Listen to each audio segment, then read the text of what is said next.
Assalamualaikum warahmatullahi wabarakatuh. Waalaikumsalam. Alhamdulillahirabbil alamin.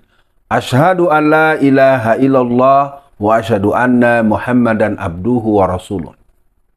Bung kameramen, sebelum dimulai mungkin ada pesan buat Bung Alfian. Tetap sabar Bang Alfian. Membangun channel ideologi. Baik Bung Alfian, saya akan bacakan berita tentang Muktamar Pemuda Muhammadiyah nih Bung Alfian. Dari muhammadiyah.or.id. Judulnya, dihadiri 1.200 kader, ini agenda Pemuda Muhammadiyah ke-18 di Balikpapan. Waduh, jauh juga ya.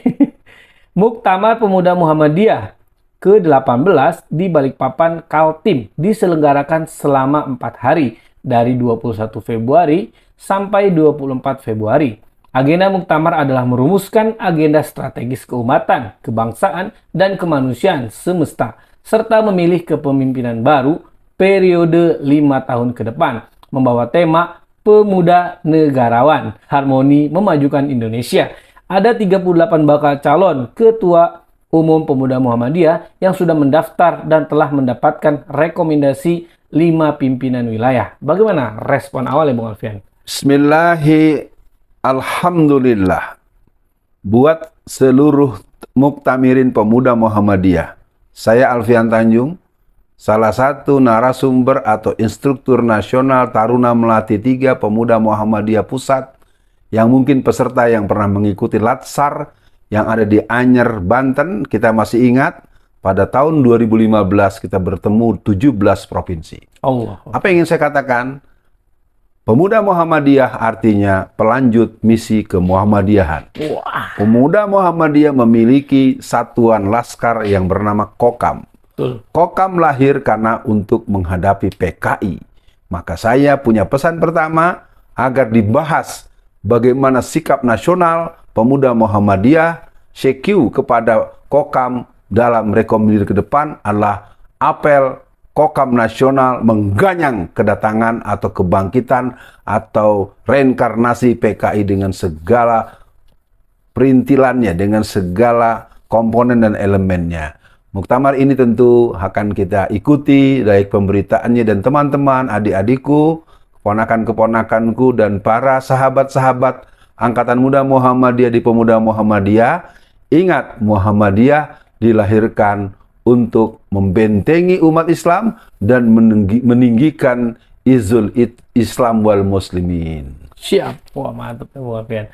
Nah, Bung Alfian, memang Bung Alfian kemarin sempat membahas tentang ada orang yang sekarang berada di Pemuda Muhammadiyah semangat banget belain PDIP, Bung Alfian.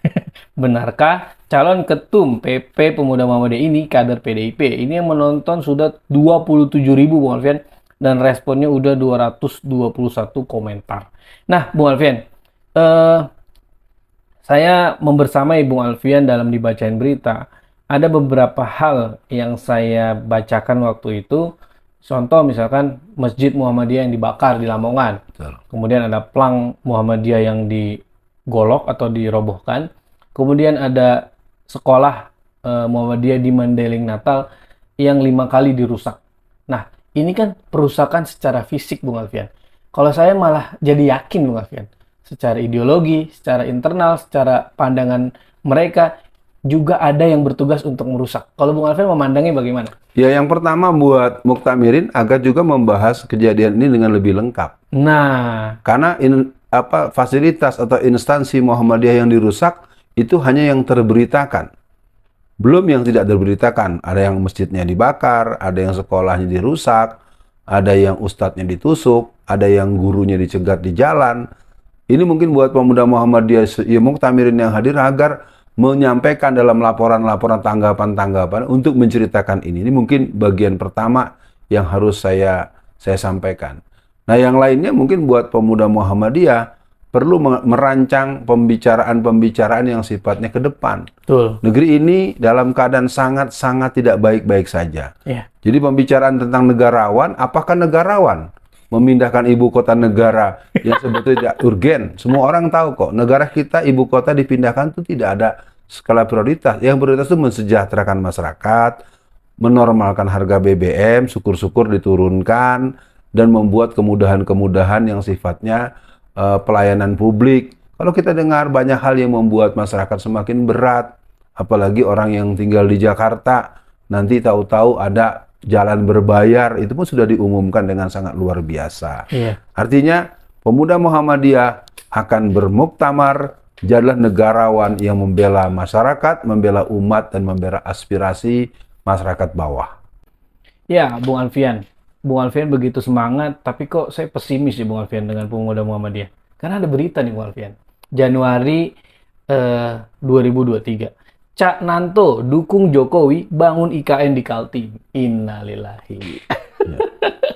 Bung Alfian sebagai orang yang sudah sangat senior di Muhammadiyah pasti sedih. Nah Bung Alfian, artinya dengan Cak Nanto setuju IKN, bisa jadi dong dia mempersiapkan calon pemuda, calon ketum lah ya, PP Pemuda Muhammadiyah, masih kadernya dia. Itu kan hal yang biasa gitu dilakukan oleh para pucuk gitu. Nah Bung Alfian, pertanyaan saya gini, artinya dengan adanya serangan-serangan ke Muhammadiyah, ingin melemahkan, ingin merusak Muhammadiyah agar kadernya tidak sesuai dengan khitah lagi, apa sih Bung Alfian sebetulnya misi awal dibangunnya atau dibuatnya Muhammadiyah Bung Alfian?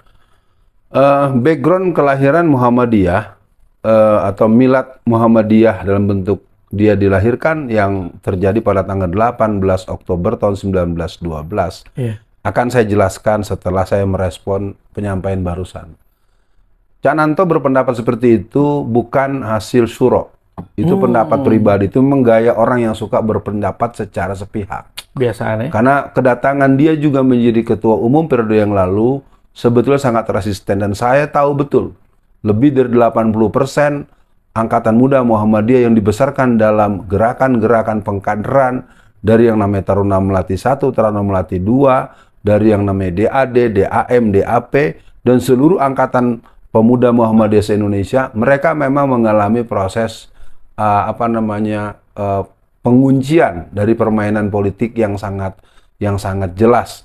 Dan kita bisa membuktikan orang-orang yang bersaksi bahwasanya mereka juga mendapatkan kemudahan-kemudahan kalau memenangkan orang yang satu itu. Dan saya tidak dalam konteks dukung-mendukung, tapi kita tahu 19.000 hektar tanah itu untuk apa dan apa kompensasi antara kita dengan dia. Nah, saya pikir ini untuk semua, mari cukupkan saja, jangan pilih imam yang tidak sah secara khitah kemuhammadiyahan.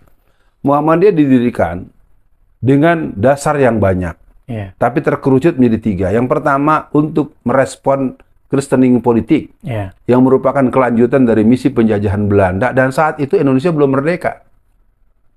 Perlu diketahui, jadi gerakan kristenisasi, baik secara gerakan yang berhubungan dengan physically, mengajak orang-orang untuk murtad, dan itu lawan tangguh yang utama adalah Muhammadiyah. Allahu Akbar. Itu harus dipahami.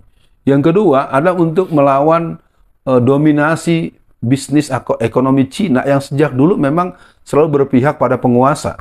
Ustadz Alfian atau Bung Alfian, ada loh orang-orang Cina-Cina yang baik, tapi itu hanya 0,0000001%. Artinya dalam teori eksistensi, kalau 0,00 sekian persen itu berarti, nah itu ada tapi tiada, ada tapi tidak, memberikan signifikan. Itu mungkin penting. Yang ketiga adalah Muhammadiyah dilahirkan untuk memberikan satu ruang dan proses yang bagus terhadap dibangunnya Islam, ya, tapi ke syariah. Jadi ini memang bagian yang agak sensitif, tapi ini mungkin lebih dilihat sebagai bentuk pemurnian yang pada langkah-langkah ke depan membutuhkan level strategi, membutuhkan level SDM dan seterusnya. Jadi pemuda Muhammadiyah yang sedang bermuktamar, saya Alfian Tanjung memiliki nomor baku Muhammadiyah NBM per 1990. Ya, selama saya kuliah saya sudah punya nomor baku Muhammadiyah. Jadi sebagai abang, sebagai kakak, sebagai ayah, saya memerintahkan kepada kalian, ingat, Kokam didirikan untuk mengganyang PKI. Betul. Dengan takari yang diselenggarakan di perguruan Muhammadiyah pada tanggal 1 sampai tanggal 30 September tahun 1965 yang dihadiri oleh 250-an orang dan tokoh-tokoh yang pernah ikut baik peserta maupun pemberi materi. Di sana ada Projo Kusumo, ada Sukri Zarkasi, ada Lukman Harun, dan ada sederet nama-nama yang sebenarnya dikenal sebagai tokoh-tokoh nasional pada hari ini. Jadi pemuda Muhammadiyah selamat bermuktamar, dan tentu juga bulan-bulan depan akan milad yang kesekian karena dilahirkan tahun 1930-an. Nah, baiklah pemirsa, kita nyatakan sekali lagi, Muktamar Pemuda Muhammadiyah selamat dilaksanakan dan pilihlah pemimpin yang negarawan, yang sesuai dengan misi Muhammadiyah dan tidak berpihak pada komunisme PKI dan tidak membiarkan kemaksiatan dan berani beramar ma'ruf nahi mungkar. Assalamualaikum warahmatullahi wabarakatuh.